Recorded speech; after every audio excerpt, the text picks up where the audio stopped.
Hello friends, welcome to the success Kendra. Friends, आज की इस वीडियो में हम लोग बिहार दरोगा का जो पीटी एग्जाम 22 दिसंबर 2019 को हुआ था उसके फर्स्ट शिफ्ट में जो प्रश्न पूछे गए थे उनको इस वीडियो में हम लोग कवर करेंगे। देखिए फ्रेंड्स, प्रीवियस ईयर प्रश्न पत्र को सॉल्व करने से आपको दो बेनिफिट होगा। पहला तो पैटर्न का आइडिया लग जाएगा, साथ ही साथ आप लगभग एक साल से बिहार दरोगा की जो 2213 पोस्ट पर वैकेंसी आई हुई है उसकी प्रिपरेशन कर रहे हैं। तो अगर इसको आप सॉल्व करेंगे तो आपको कॉन्फिडेंस भी आएगा। तो पूरा आप इस पेपर को सॉल्व कीजिएगा, अपना स्कोर कमेंट करके बताइएगा। चलिए शुरू करते हैं। पहला क्वेश्चन देखिएगा। पहला क्वेश्चन है कि वार्षिक वैश्विक प्रतिस्पर्धा सूचकांक किसके द्वारा जारी किया जाता है। बहुत ही अच्छा प्रश्न है।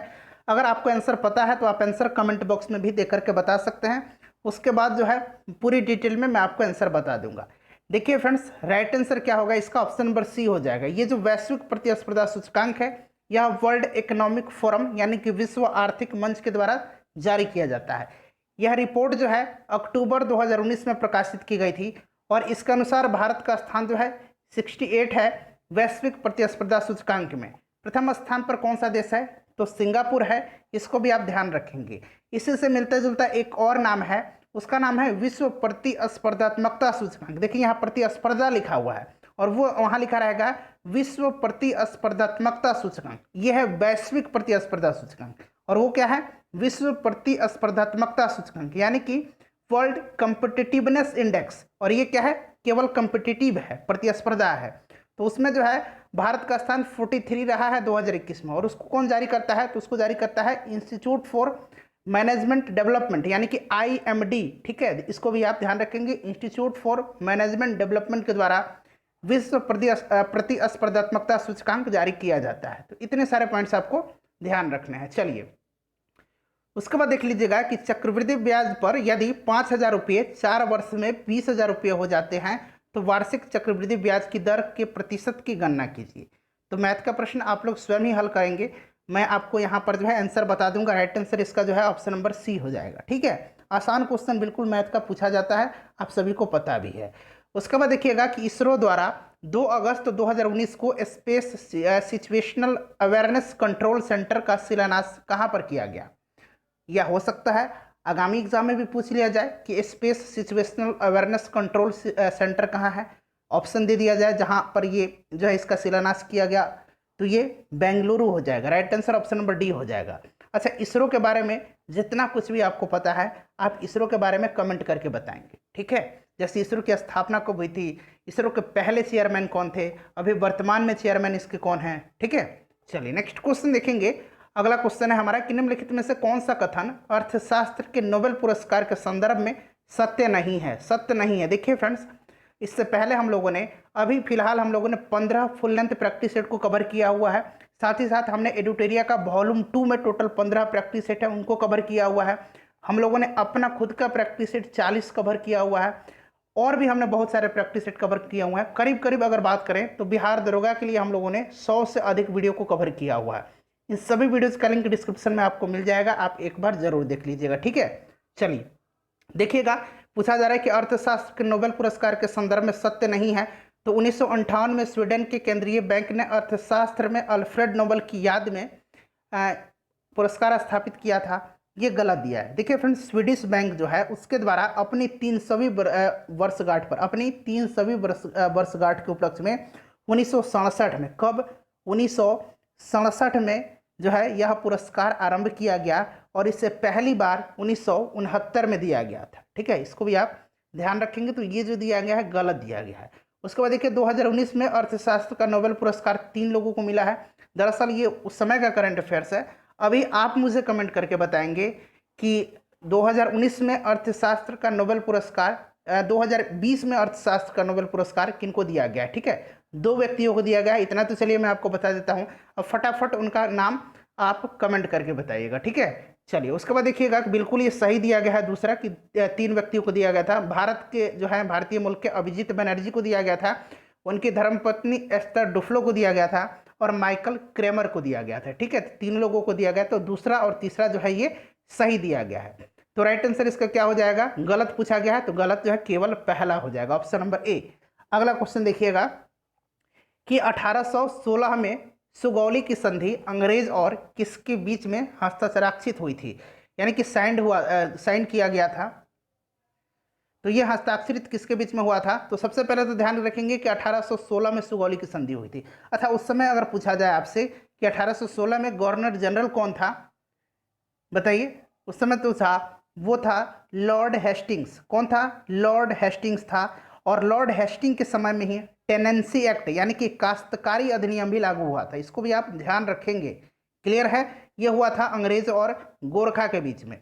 चलिए नेक्स्ट क्वेश्चन देखिएगा कि प्रथम मुफ्ती मोहम्मद शहीद पुरस्कार निम्नलिखित में से किस राज्य के मुख्यमंत्री को दिया गया है? ये प्रश्न आज भी बिहार में पूछा जाता है, तो ध्यान रखेंगे। पहला ये जो मुफ्ती मोहम्मद शहीद अवार्ड है, ये बिहार के जो मुख्यमंत्री हैं श्री नीतीश कुमार, उनको दिया गया था। Right answer option number A हो जाएगा। उसके बाद देखिए मैथ का क्वेश्चन करें कि 50 लीटर के एक मिश्रण जिसमें पानी के साथ साथ 20% अल्कोहल है, 10 लीटर पानी मिलाया जाता है, अब अल्कोहल की सांद्रता कितनी हो जाएगी? तो सीधी सी बात है, 50 लीटर का मिश्रण है तो उसमें 20% अल्कोहल है, यानी कि 10 लीटर अल्कोहल हो गया। और पानी कितना बच गया? पानी 40 लीटर बच गया। अब कह रहे हैं कि 10 लीटर पानी और मिलाया जाता है, तो ये कितना हो गया? 10 लीटर और जोड़ दीजिए तो पानी अब 50 लीटर हो गया। अब अगर बात करें 50 लीटर तो पानी हो गया, उसके बाद अब क्या हो गया? तो ये जो अब मिश्रण हो गया ये कितने का हो गया? अब मिश्रण तो 60 लीटर का हो गया, 50 पानी हो गया और 10 लीटर इसमें से पहले से अल्कोहल है। अब पूछा जा रहा है तो अल्कोहल का सांद्रता कितनी है? तो अल्कोहल नहीं बढ़ा, अल्कोहल जो है 10 ही लीटर है, मिश्रण जो है ये 60 हो गया है, गुना 100 कर दीजिए। देखिए एक जीरो से एक जीरो कट जाएगा और ये 2 तिहाई 6 हो जाएगा और ये 50 हो जाएगा। तो 50/3 इसको सॉल्व कर दीजिएगा तो ये 16 सही 2/3 आ जाएगा। ठीक है, इसको सॉल्व कर दीजिएगा तो 16 सही 2/3% इसका करेक्ट आंसर हो जाएगा। ठीक है, चलिए उसके बाद नेक्स्ट क्वेश्चन देख लीजिएगा। आप अपने तरीके से मैथ को सॉल्व करेंगे, मैं इजी वे में शॉर्टेस्ट वे में सॉल्व कर दिया हूं। देखिए मनुष्य के शरीर में किस अंग से या फिर किस ग्रंथि से वृद्धि हार्मोन स्रावित होता है? बहुत ही आसान क्वेश्चन है। वृद्धि हार्मोन जो है यह पिट्यूटरी ग्लैंड से यानी कि पीयूष ग्रंथि से स्रावित होता है। इसको मास्टर ग्लैंड भी कहा जाता है। क्या कहा जाता है? मास्टर ग्रंथि भी इसको कहा जाता है, ध्यान रखेंगे। उसके बाद नेक्स्ट क्वेश्चन देखिए फ्रेंड्स, मैं यहाँ पर पूरी डिटेल में आपको बताने का प्रयास करूंगा। जो प्रीवियस करंट अफेयर्स हैं उनको मैं अभी के करंट अफेयर्स से रिलेट करके भी आपको बताऊंगा। उम्मीद कर रहा हूँ कि वीडियो आपको पसंद आ रही होगी। प्लीज़ वीडियो को शेयर कीजिए। देखिए फ्रेंड्स, आप लोग वीडियो को शेयर नहीं करते हैं, प्लीज़ शेयर करें। ठीक है, देखिए 9 नंबर है कि निम्नलिखित में से कौन सा मादा प्रजनन तंत्र का भाग नहीं है? तो ये अगर जो लोग हमारे चैनल से रेगुलर पढ़ाई कर रहे हैं उनको मैं एक ट्रिक बताया था कि मादा में क्या होता है? मादा में अंडा होता है, ठीक है, और पुरुष में क्या होता है? शुक्राणु होता है ना। इस तरह से आप रिलेट करेंगे। जहां शुक्र आ जाएगा समझ जाइएगा कि वह संबंधित किससे है? पुरुष प्रजनन तंत्र से है। और जहां अंडा से संबंधित आ जाए, गर्भाशय, अंडाशय, ये सभी जो है ये कहाँ है? ये मादा प्रजनन तंत्र से है। तो देख लीजिएगा, पूछा गया कि मादा प्रजनन तंत्र का भाग नहीं है, तो शुक्र वाहिका जो है ये शुक्राणु आ गया ना, ये पुरुष प्रजनन तंत्र का हिस्सा है, ध्यान रखेंगे। अर्जुन पुरस्कार विजेता एम भास्करन निम्नलिखित में से किस खेल से संबंधित है? तो देखिए एम भास्करन जो है ये किस खेल से संबंधित है?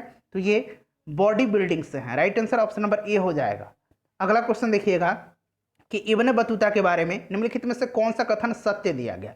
इब्ने बतूता जो था ये अफ्रीकी देश मोरक्को का एक यात्री था। यह 1333 ईस्वी में दिल्ली की यात्रा किया था, दिल्ली आया था, भारत आया था। और उस समय शासन किसका था? तो उस समय मोहम्मद बिन तुगलक का शासन था। ठीक है, तो ये मोरक्को का यात्री था, बिल्कुल करेक्ट है। वह मोहम्मद बिन तुगलक के समय भारत आया था, ये भी सही दिया गया है। और इसने एक प्रसिद्ध पुस्तक लिखी है जिसका नाम है रहला, तो ये भी सही है। ठीक है, देखिए ये जो सुल्तान था इसको काजी नियुक्त किया था, ठीक है, और अपना राजदूत बना करके चीन भेजा था, अपना राजदूत बना करके चीन भेजा था। ये भी आप साथ साथ ध्यान रखेंगे। क्लियर है? चलिए आगे बढ़ते हैं। कब भेजा था राजदूत बना करके आप चीन में? तो 1342 ईस्वी में। तो राइट आंसर तीनों सही है, सभी सत्य हैं, ऑप्शन नंबर डी। उसके बाद अगला क्वेश्चन देख लीजिएगा कि निम्नलिखित में से कौन सी समिति चुनाव सुधार से संबंधित है? चुनाव सुधार से संबंधित है, तो बताइए। चुनाव सुधार पूछा गया, चुनाव सुधार से संबंधित जो है ये दिनेश गोस्वामी समिति हो जाएगा, option number A right answer हो जाएगा। ठीक है, दिनेश गोस्वामी समिति निर्वाचन सुधारों से संबंधित है। उसके बाद बात करें जीवी के राव समिति जो है यह किससे संबंधित है? तो ये ग्रामीण विकास और प्रशासनिक प्रबंधन की जो विषय है उससे संबंधित है। उसके बाद अशोक मेहता समिति यह जो है पंचायत से संबंधित है। और एल.एम. सिंधवी समिति जो है ये भी जो है पंचायत से ही संबंधित है। पंचायतों को जो है आर्थिक रूप से आत्मनिर्भर बनाने तथा पंचायतों के पुनर्जागरण की सिफारिश से यह जो है पुनर्गठन की सिफारिश से यह संबंधित है। तो right answer option number A हो जाएगा। किसी प्रश्न में अगर आपको डाउट है, बोलने में क्या होता है, क्रम में मैं बोलने के क्रम में कुछ गलती कर बैठता हूँ, तो उसके लिए मैं क्षमा प्रार्थी हूँ। आप क्वेश्चन नंबर कमेंट करके बता दीजिएगा, ठीक है, मैं स्वयं सुधार दूंगा। 2024 में ओलंपिक खेलों की मेजबानी निम्नलिखित में से किस देश द्वारा की जाएगी? तो देखिए अब तो ओलंपिक भी हो गया, कहाँ पे? जापान में हुआ है। Right answer option number D हो जाएगा। क्लियर है फ्रेंड्स? चलिए, अच्छा जापान में ही हुआ है, मेडल लिस्ट में सबसे ऊपर कौन सा देश रहा है? तो ये यूएसए रहा है, ठीक है, ध्यान रखेंगे। चलिए उसके बाद देखिएगा नेक्स्ट क्वेश्चन हमारा कि नीचे दी गई अभिक्रिया को पूरा करना है। पूरा करना है, देखिए यहाँ आपको अगर पूरा नहीं करना होता, बैलेंस भी करना है साथ साथ। अगर आपको बैलेंस नहीं करना होता तो देखिए सब जगह H2O लिखा हुआ, आसानी से आप यहाँ H2O लिख सकते थे, लेकिन आपको फॉर्मूला जो दिया गया है, ये जो इक्वेशन है, इसको बैलेंस्ड भी करना है। तो देखिए बैलेंस्ड कैसे करेंगे? तो यहाँ पर जो सबसे पहले इधर वाले साइड को काउंट करते हैं कि इधर कितना है। जैसे यहाँ देख लीजिए अल्मोनियम कितना है, 2 है, यहाँ भी देखिए अल्मोनियम 2 है। उसके बाद देखिए यहाँ पर ऑक्सीजन कितना है, ऑक्सीजन 3 है। क्लियर है? अब इधर ऑक्सीजन नहीं है, तो यहाँ पर राइट आंसर पहले मैं बता देता हूँ, 3H2O हो जाएगा, ठीक है। यहाँ कितना हो जाएगा, 3H2O हो जाएगा। अब देख लीजिए हाइड्रोजन कितना था, हमने देखा था इधर हाइड्रोजन 6 है, तो यहाँ देखिए 3 दूना 6 हाइड्रोजन हो गया। उसके बाद ऑक्सीजन 3 था, तो यहाँ भी ऑक्सीजन देख लीजिए 3 हो जाएगा। HCl कितना, H कितना है, 6, अभी मैंने इसको बैलेंस कर दिया। Cl कितना है, तो Cl 6 है, ठीक है, यहाँ देखिए 6 लगा हुआ है, तो 3 दूना 6 यानी कि क्लोरीन भी अब 6 हो गया, तो बिल्कुल बैलेंस है। Option number D right answer हो जाएगा। उसके बाद देखिएगा कि एक टिलभुजन का अंकित मूल्य जो है इसके क्रय मूल्य से 20% अधिक है, यानी कि कॉस्ट प्राइस जो है कितना है, मान लीजिए 100 रुपया है। क्लियर? उसके बाद अब कह रहा है कि अंकित मूल्य यानी कि मार्क प्राइस जो है MP अगर लिख सकते हैं मार्क प्राइस को, तो ये जो कह रहा है 20% अधिक है सीपी का, तो सीपी 100 है तो 20% अधिक, सीधी सी बात है 120 रुपया हो जाएगा। उसके बाद कह रहा है कि इसमें 10% की अब छूट दी जाती है, किस पर? अंकित मूल्य पर। तो अंकित मूल्य पर अगर 10% का छूट देते हैं तो देकर देखिए कितना हो जाएगा, बचेगा कितना, 90%। तो 120 का यहाँ 90%, 108 आना चाहिए इसका, देख लीजिए 20 से 20 12 9 108, 108 रुपया बचा। अभी भी इसको प्रॉफिट हो रहा है, देखिए सीपी 100 ही रुपया है, लेकिन 10% छूट देने के बाद भी इसको अभी भी 108 रुपया जो है इसको मिल रहा है, यानी कि 8% का इसको फायदा हो जाएगा। समझ गए ना? 8%। Right answer option number A हो जाएगा। संसद में सर्वप्रथम लोकपाल बिल पेश किया गया था। लोकपाल बिल 1968 में पेश किया गया था, शांति भूषण के द्वारा पेश किया गया था। किसके द्वारा? शांति भूषण के द्वारा, ध्यान रखेंगे 1968 राइट आंसर हो जाएगा। वर्तमान में पिनाकी चंद्र घोष यानी कि PC घोष जो है, ये अभी वर्तमान में क्या है, लोकपाल हैं, भारत के पहले लोकपाल हैं। उसके बाद देखिएगा कि किसी राज्य को प्रसिद्ध किस राज्य होना चाहिए, किस राज्य की प्रसिद्ध मिठाई श्रीवल्लीपुथुर पलकोआ को भौगोलिक संकेतक का दर्जा यानी कि GI टैग प्रदान किया गया। ज्योग्राफिकल इंडिकेशन, अंग्रेजी में ज्योग्राफिकल इंडिकेशन, हिंदी में भौगोलिक संकेतक कहा जाता है। तो ये तमिलनाडु का है, ध्यान रखेंगे। उसके बाद देखिएगा कि निम्नलिखित में से सन 1919 में कौन सी घटना की वजह से रविन्द्रनाथ टैगोर ने अपनी नाइटहुड की उपाधि वापस लौटा दी थी? तो ये घटना थी जालियांवाला बाग हत्याकांड, 13 अप्रैल 1919 को हुई थी, ठीक है, ध्यान रखेंगे। और महात्मा गांधी ने कैसर हिंद की उपाधि लौटाई थी। जमनालाल बजाज ने राय बहादुर की उपाधि लौटा दी थी। शंकर खेड़ा की लड़ाई, ठीक है, ये कब हुई थी? कहीं कहीं आपको शक्कर खेड़ा भी मिलेगा, तो शक्कर खेड़ा या फिर शंकर खेड़ा जो भी पढ़े आप, इसकी लड़ाई जो है कब हुई थी? तो 11 अक्टूबर 1724 को, 11 अक्टूबर 1724 को, ध्यान रखेंगे। अच्छा, किसके बीच हुई थी? तो ये भी आपको ध्यान रखना है, ये हुआ था निज़ाम उल मुल्क और मुबारिज खान के बीच में, निज़ाम उल मुल्क और मुबारिज खान के बीच में, ठीक है, ध्यान रखेंगे। उसके बाद देखिएगा कि निम्नलिखित में से किसने जो है इंडियन ओपिनियन नामक समाचार पत्र आरंभ किया था? तो ये किया था महात्मा गांधी जी ने। कब किया था? तो 1904 में, ठीक है। और इसके पहले संपादक कौन थे? प्रथम संपादक तो ये मनसुख लाल नजर थे, ठीक है, मनसुख लाल नजर इसके पहले संपादक थे। जब गर्म पानी के सोते यानी कि हॉट स्प्रिंग का इस्तेमाल विद्युत उत्पन्न करने में किया जाता है तो इस प्रकार के ऊर्जा उत्पादन कहलाता है, तो ये कहलाता है भू उष्मीय ऊर्जा, ठीक है, ध्यान रखेंगे। ऑप्शन नंबर सी इंपॉर्टेंट है। निम्नलिखित में से कौन सा युग्म सही सुमेलित नहीं है? देखिए, एक तरफ जो है परियोजना दिया गया है, दूसरी तरफ उनसे संबंधित राष्ट्र दिया गया। कोयना परियोजना महाराष्ट्र में है, बिल्कुल सही है। शरावती परियोजना कर्नाटक में, ये भी सही है। वाली मेला परियोजना जो है ये कहाँ पर है? उड़ीसा में है, बिल्कुल सही है। उसके बाद देखा सबारी गिरी परियोजना, तो ये सबारी गिरी परियोजना जो है ना फ्रेंड्स, ये कहाँ है? केरल में है, ध्यान रखेंगे, केरल में है, पंबा नदी पर। किस नदी पर? पंबा नदी पर है, ध्यान रखेंगे। तो सुमेलित नहीं है, ऑप्शन नंबर डी। अगला क्वेश्चन देखिएगा कि निम्नलिखित में से किस देश के साथ भारत ने चक्र 3 आक्रामक पनडुब्बी के संदर्भ में अनुबंध किया है? ये आप ध्यान रखेंगे, चक्र 3, ठीक है, ये रूस हो जाएगा, ऑप्शन नंबर डी। उसके बाद देखिए निम्नलिखित में से कौन सी गैस भूमंडलीय उष्मीकरण का कारण नहीं है? तो ये गैस है SO2, ऑप्शन नंबर डी सही आंसर हो जाएगा 24 का। निम्नलिखित में से किस देश ने अपनी राजधानी का नाम बदल करके नूर सुल्तान रखा है? तो ये देश कौन सा था? तो करेक्ट आंसर इसका हो जाएगा 25 का, ऑप्शन नंबर डी, ठीक है, कजाकिस्तान। अगला क्वेश्चन देख लीजिएगा कि भारत के प्रथम लोकपाल कौन है? तो अभी मैंने बताया पिनाकी चंद्र घोष। निम्नलिखित में से कौन सा मीन वर्ग से संबंधित नहीं, यानी कि मछली वर्ग से संबंधित नहीं है? तो देखिए वेल जो है ये मैमल में आता है, शार्क जो है ये मछली वर्ग से संबंधित है, ठीक है, ध्यान रखेंगे। उसके बाद देखिए ऑस्ट्रेलियन ओपन में नोवाक जोकोविच पुरुष एकल विजेता बने हैं। नोवाक जोकोविच जो है किस देश के हैं? तो देखिए इस वर्ष की अगर हम बात करें तो ऑस्ट्रेलियन ओपन, उसके बाद फ्रेंच ओपन और विंबलडन, तीनों टेनिस टूर्नामेंट जो है नोवाक जोकोविच ने ही जीता है पुरुष एकल का खिताब, और ये सर्बिया के रहने वाले हैं, ध्यान रखेंगे। सर्बिया की राजधानी कहाँ है? बेलग्रेड है, बेलग्रेड है सर्बिया की राजधानी, ये भी हम ध्यान रखेंगे। उसके बाद देखिएगा कि एक दुकानदार को 144 कुर्सियों को बेचने पर 6 कुर्सियों का विक्रय मूल्य के बराबर जो है हानि होता है, ठीक है, उसकी हानि प्रतिशत क्या हो जाएगी? उसकी हानि प्रतिशत आपको निकालना है। तो देखिए राइट आंसर इसका जो है कितना आना चाहिए? तो राइट आंसर इसका हो जाएगा 4%, ठीक है, सॉल्व कर लीजिएगा, आसान क्वेश्चन है। किसी देश के भुगतान संतुलन में शामिल है? किसी देश के भुगतान संतुलन में शामिल क्या है? तो वस्तु और सेवाओं का व्यापार है और पूंजीगत प्राप्तियों का भुगतान है। उसके बाद बात करें तो राइट आंसर इसका क्या हो जाएगा? ए और बी दोनों हो जाएगा, ठीक है, ए और बी, यानी कि ऑप्शन नंबर डी इसका करेक्ट आंसर हो जाएगा, ध्यान रखेंगे। चलिए नेक्स्ट क्वेश्चन देख लीजिएगा कि निम्नलिखित में से किस वर्ष प्लूटो को उसकी पूर्व में ग्रह की पदस्थिति को जो है पदरावनत कर दिया गया? यानी कि पहले ये ग्रह हुआ करता था प्लूटो, अब इसको ग्रह की कैटेगरी से हटा कर दिया गया है, ठीक है। ये कब हटाया गया? तो 2006 में यह प्राग सम्मेलन हुआ था। प्राग सम्मेलन चेक रिपब्लिक में है, ठीक है, चेक गणराज्य में है प्राग, तो वहीं पे ये हुआ था और उसी समय उसको हटाया गया था, ठीक है, ग्रह की सूची से।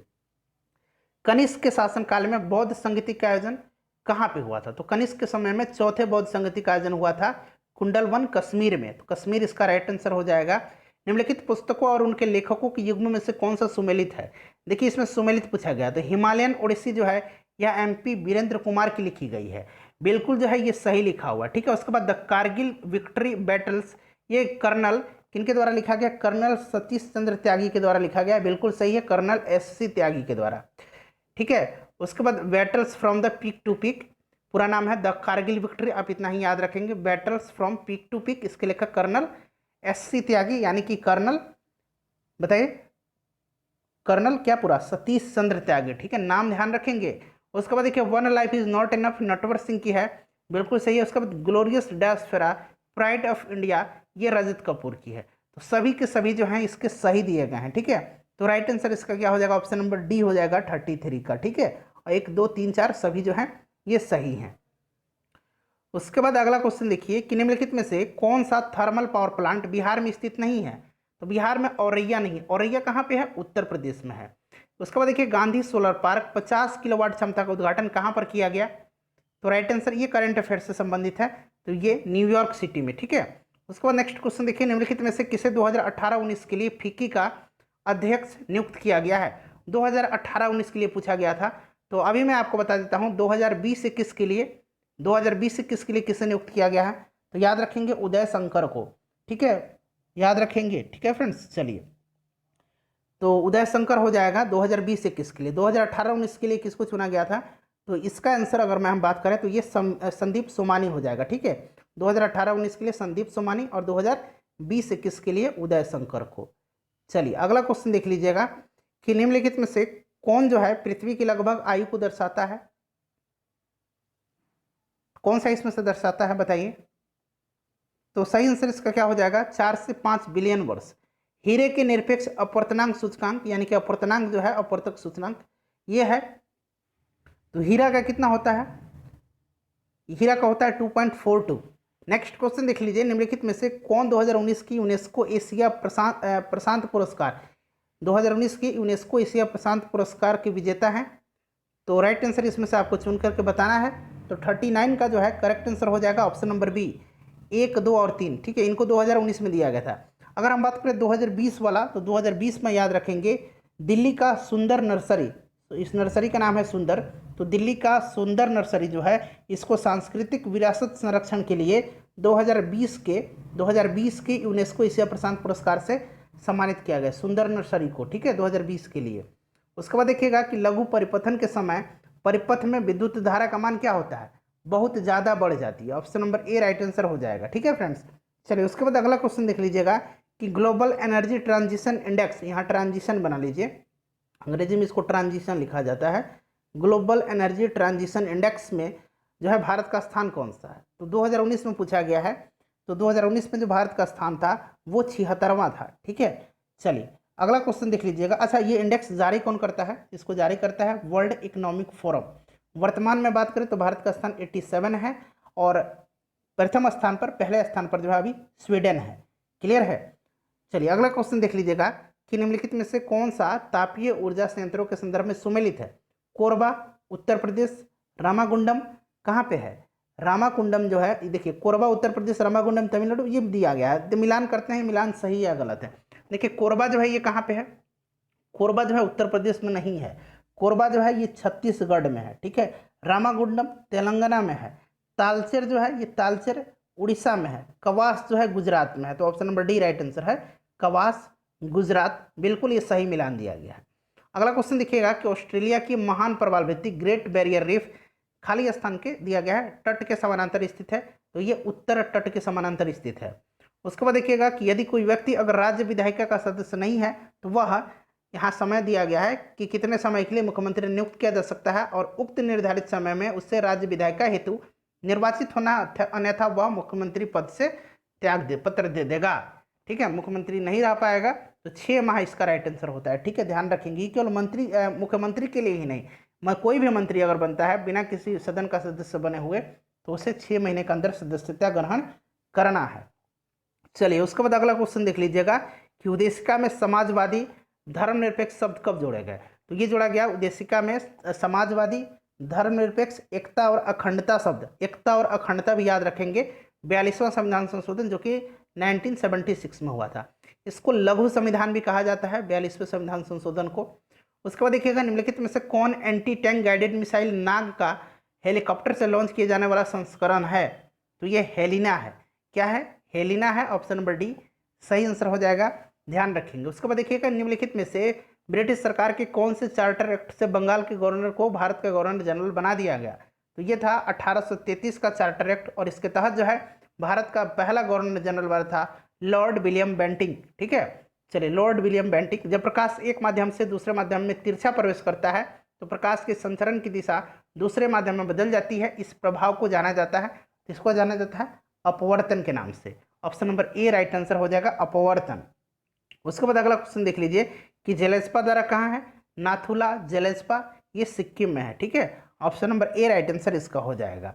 चलिए नेक्स्ट क्वेश्चन देख लेते हैं। अगला क्वेश्चन है, देखिए इसी पैटर्न पर प्रश्न पूछे जाएंगे कि निम्नलिखित में से कौन से रंग के लिए प्रकाश का प्रकीर्णन न्यूनतम होता है। तो प्रकाश का प्रकीर्णन जो है न्यूनतम किसका होगा, जिसका प्रकीर्णन न्यूनतम होता है उसका तरंग दर क्या होगा, उसका तरंग दर सबसे अधिक होता है तो लाल हो जाएगा, लाल का तरंग दर सबसे अधिक होता है तो इसी का प्रकीर्णन सबसे कम होगा।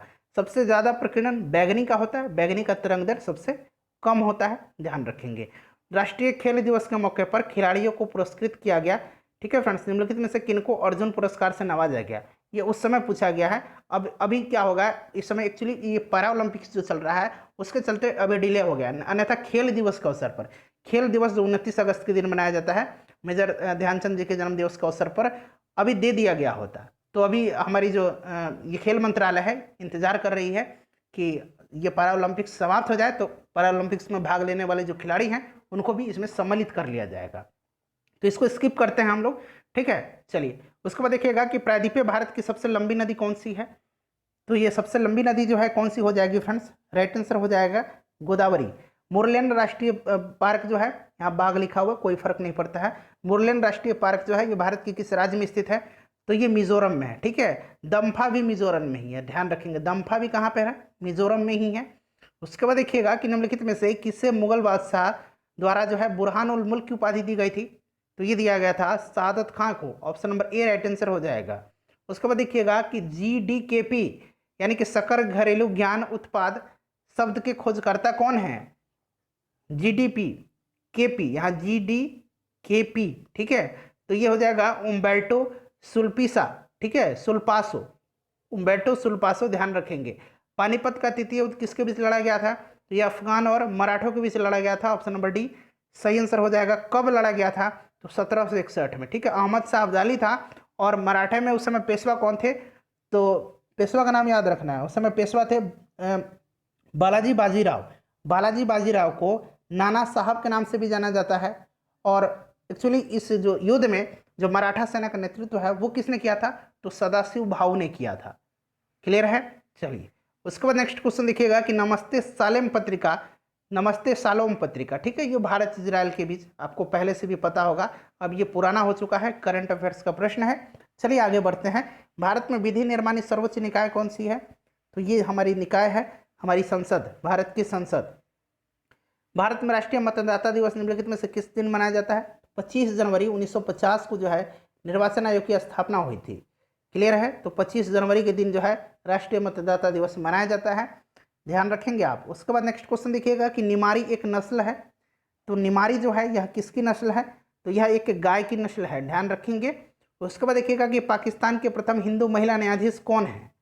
तो ये हो जाएगा Suman Kumari, option number B, 61 का option number B right answer हो जाएगा।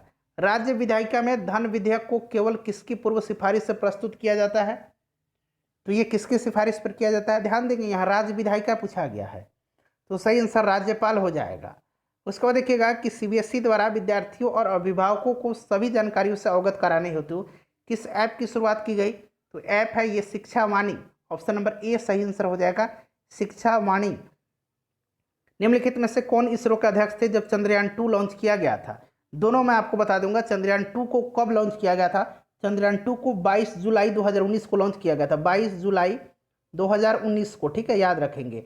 उसके बाद इस समय इसरो के चेयरमैन कौन थे? तो के सिवन थे। चंद्रयान 1 को जब लॉन्च किया गया था उस समय कौन थे इसरो के चेयरमैन? तो उस समय इसरो के चेयरमैन जो थे ये जी माधवन नायर थे, जी माधवन नायर। कब लॉन्च किया गया था चंद्रयान 1 को? चंद्रयान को लॉन्च किया गया था 22 अक्टूबर 2008 को, 22 अक्टूबर 2008 को, ठीक है, ध्यान रखेंगे। तो राइट आंसर इसका क्या हो जाएगा? के सिवन हो जाएगा। चंद्रयान 2 पूछा गया है। उसके बाद देखिए भारतीय संविधान के अनुसार दल बदल के आधार पर निरहरता का उल्लेख है। तो फ्रेंड्स बहुत ही आसान क्वेश्चन है, ये 10वीं अनुसूची में है, ठीक है, 10वीं अनुसूची इसका करेक्ट आंसर हो जाएगा। मनोहर पर्रिकर की मृत्यु हो गई थी, आपको पता है जो है। उसके पश्चात गोवा का मुख्यमंत्री जो है किनको? प्रमोद सावंत जी को बनाया गया था। 66 का option number C right answer हो जाएगा। अच्छा अभी देखिए गोवा में जो है हाल ही में नए राज्यपाल बनाया गया है, PS श्रीधरन पिल्लई, PS श्रीधरन पिल्लई, यहाँ मैं लिख देता हूँ श्रीधरन पिल्लई, ठीक है, इनका नाम याद रखेंगे। ये गोवा के अब राज्यपाल बन गए हैं।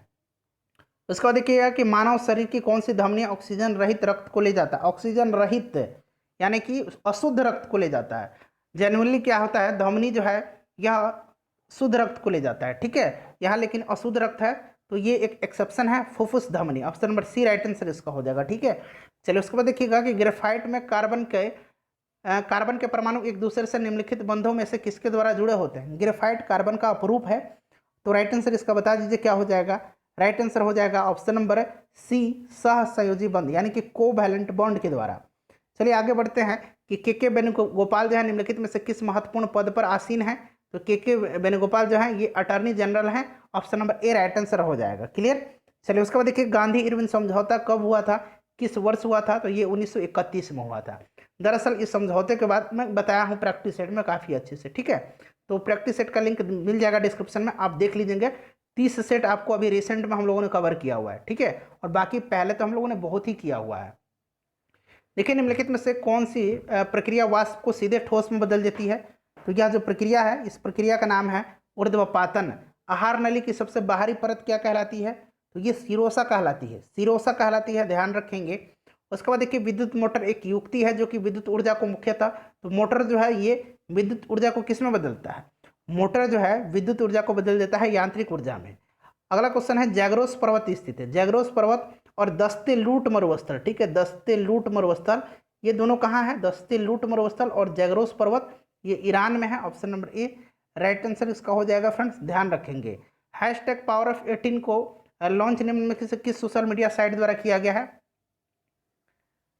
करंट अफेयर्स का प्रश्न था उस समय का, फिर भी आप ध्यान रखेंगे, ट्विटर के द्वारा हैशटैग लगा हुआ ना। 2018 के राष्ट्रमंडल खेलों का आयोजन निम्नलिखित में से किस देश में होगा? किया गया था 2018 का ऑस्ट्रेलिया में किया गया था। ठीक है फ्रेंड्स, अभी जो होगा 2022 में अब होगा कहाँ? तो बर्मिंघम में होगा, यूनाइटेड किंगडम में, बर्मिंघम में, ध्यान रखेंगे। चलिए उसके बाद देख लीजिएगा कि भारत के निम्नलिखित में से किस राज्य में ONGC द्वारा ट्यूलिप गार्डन विकसित किया गया? काफ़ी इंपॉर्टेंट है, ONGC द्वारा ट्यूलिप गार्डन जो है विकसित किया गया है। तो राइट आंसर इसका क्या हो जाएगा बताइए? राइट आंसर जो है 77 का उत्तराखंड हो जाएगा। उसके बाद देखिए निम्नलिखित में से कौन सा कथन लोकसभा के अध्यक्ष के संदर्भ में सही नहीं है? सही नहीं पूछा गया, वो लोकसभा के ही सदस्यों में से चुना जाता है, बिल्कुल करेक्ट है। उपाध्यक्ष अपने पद पर लोकसभा के कार्यकाल के दौरान रहता है, ये थोड़ा सा यहाँ समझने वाली बात है। उसके बाद नेक्स्ट यहाँ अध्यक्ष लिखा गया है, अध्यक्ष, ठीक है, उपाध्यक्ष नहीं, क्योंकि अध्यक्ष, अच्छा उपाध्यक्ष के बारे में पूछा गया, सॉरी, उपाध्यक्ष के बारे में पूछा गया है। लोकसभा की सदस्यों में से चुना जाता है, सही है। उपाध्यक्ष अपने कार्यकाल में लोकसभा के कार्यकाल के दौरान ही अपने पद पर रहेगा, ये भी सही है। जब अध्यक्ष का पद रिक्त रहता है तो उपाध्यक्ष अध्यक्ष का कार्य करता है, यह भी बिल्कुल सही है। जब उपाध्यक्ष लोकसभा के पीठासीन अधिकारी होते हैं तब वह प्रथमतः मत दे सकते हैं। जी नहीं, अगर वो लोकसभा का जो उपाध्यक्ष है वो पीठासीन अधिकारी है, वहाँ चेयरपर्सन है, तो वो निर्णायक मत देगा। क्या देगा? निर्णायक मत देगा। ठीक है, चलिए, तो ये गलत दिया गया है। उसके बाद देखिएगा 1 ओम इक्वल टू 1 वोल्ट बटा 1 एम्पियर होता है। ठीक है, ध्यान रखेंगे। उसके बाद देखिएगा कि यदि 250 मीटर लंबी ट्रेन एक खंभे को 12 सेकंड में पार करती है तो ट्रेन की गति क्या होगी? देखिए किलोमीटर प्रति घंटा में पूछा गया है, तो सॉल्व कर लीजिएगा, बहुत ही आसान है। आपको टाइम दे दिया गया है 12 और 250 मीटर लंबी ट्रेन है, एक खंभे को पार कर लेती है, तो यहाँ पर आपको स्पीड ट्रेन का बता देना है। ठीक है, ये एक्स निकाल लेना है आपको, तो यहाँ से आप सॉल्व कर लीजिएगा। एक्स इक्वल टू कितना आ जाएगा? 250 बटा 12 आ जाएगा मीटर पर सेकंड में। इसको आप सॉल्व करके फर्दर किलोमीटर में आप निकाल लेंगे, किलोमीटर पर घंटा में। उसके बाद निम्नलिखित में से किसने ठगी के उन्मूलन से संबंधित सुधार लागू किए थे? तो ठगी से संबंधित सुधार जो है ये किसने लागू किए थे? राइट आंसर इसका क्या होगा? लॉर्ड विलियम बेंटिक ने। सती प्रथा को भी इसने ही प्रतिबंधित किया था। कर्नल सलीमन की सहायता से इसने जो है ठगी प्रथा को प्रतिबंधित किया, अवैध घोषित किया। सितंबर 2019 के कुछ राज्यों में राज्यपाल बदले गए हैं। अभी हाल में ही यहाँ अभी 2021 में भी कुछ राज्यों के 6 से 7 8 राज्यों के ऐसे राज्यपाल बदले गए हैं, तो उस पर अलग से वीडियो हमने कवर किया हुआ है, लिंक डिस्क्रिप्शन में है, आप देख लेंगे। फ्रेंड्स, इस प्रश्न को हम लोग स्किप कर देते हैं। चलिए, उदयपुर वन्य प्राणी अभ्यारण्य कहाँ है? वन्य जीव अभ्यारण्य, ये बिहार के पश्चिम चंपारण जिले में है, उदयपुर वन्य जीव अभ्यारण्य। राज्यसभा धन विधेयक को कितने दिनों के लिए लंबित कर सकता है? तो 14 दिन, ऑप्शन नंबर डी सही आंसर हो जाएगा। इसके बारे में आपको विशेष जानकारी भी होगी, यहाँ मैं आपका समय व्यर्थ करना नहीं चाहूँगा। निम्नलिखित में से कौन से नृत्य केरल से संबंधित नहीं है? तो देखिए भरतनाट्यम जो है ये कहाँ है? तमिलनाडु का है, ये केरल का नहीं है, तो option number A right answer हो जाएगा। निम्नलिखित में से कौन सा फूल का प्रजनन अंग नहीं है? इसमें से स्टिग्मा है, स्टाइल है यानी कि वर्तिका है, और एंथर भी है, परागकोश भी है। ये बाह्य दल नहीं है, option number D right answer हो जाएगा। ठीक है, चलो उसके बाद देखिएगा कि निम्नलिखित में से किसे भारत के सर्वोच्च नागरिक सम्मान भारत रत्न से सम्मानित नहीं किया गया है? तो पिछली बार जो है प्रणब मुखर्जी जी को, भूपेन हजारिका जी को और नानाजी देशमुख को किया गया था, दीनदयाल उपाध्याय जी को नहीं किया गया है, option number C right answer हो जाएगा। मंगल रोवर मिशन नासा का जो है मंगल ग्रह पर अन्वेषण का लॉन्च जो है निम्नलिखित में से किस वर्ष होगा? तो ये 2020। उसके बाद अगला क्वेश्चन देख लीजिएगा। अगला क्वेश्चन है कि निम्नलिखित में से कौन सा एक यूएसए की स्थानीय पवन है? तो यूएसए की स्थानीय पवन जो है चिनूक है। फोन जो है ये स्विट्जरलैंड की पवन है। हरमटन जो है इसके बारे में जान लीजिए, ये जो हरमटन है ये सहारा रेगिस्तान से गिनी तट पर बहती है। ठीक है, गिनी तट की तरफ, गिनी तट पर इसको डॉक्टर हवा के नाम से जाना जाता है। मिस्ट्रल जो है फ्रेंड्स यह स्पेन और फ्रांस में बहती है। मिस्ट्रल जो है यह स्पेन और फ्रांस में बहती है। उसके बाद नागार्जुन सागर परियोजना निम्नलिखित में से किस नदी पर स्थित है? तो ये नागार्जुन सागर परियोजना जो है यह कृष्णा नदी पर स्थित है। देखिए अर्जुन जब भी लग जाए आप कृष्णा पर टिक लगा देंगे। ठीक है, ध्यान रखेंगे।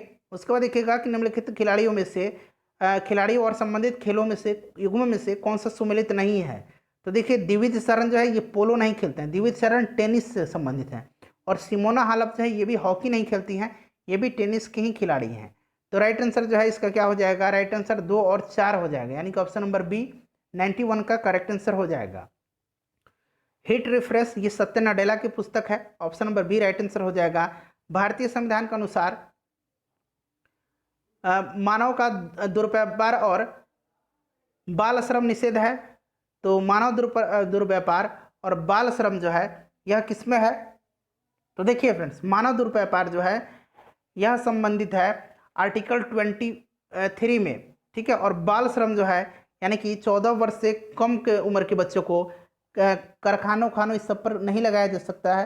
तो 93 का मेरे ख्याल से क्या आंसर होगा, तो ये आर्टिकल जो है 23 में तो बलात् श्रम है और मानव दुर्व्यापार दिया गया, लेकिन ये बाल श्रम है, ये बाल श्रम नहीं एक्चुअली होना चाहिए, यहाँ बलात् श्रम होना चाहिए, ठीक है। जबरदस्ती काम किसी से भी नहीं करवाया जा सकता है, क्वेश्चन में एरर हुआ है, यहाँ पर बलात् श्रम लगा लीजिएगा, अन्यथा अगर हम बात करें तो ये दोनों सही हो जाएगा। अगर बाल श्रम लिखा मिले तो 24 भी सही है और आर्टिकल 23 भी सही है, मैंने डिटेल आपको बता दिया है। प्रश्न में एरर है, मानव का व्यापार और बलात् श्रम, ठीक है, ये अनुच्छेद 23 में है।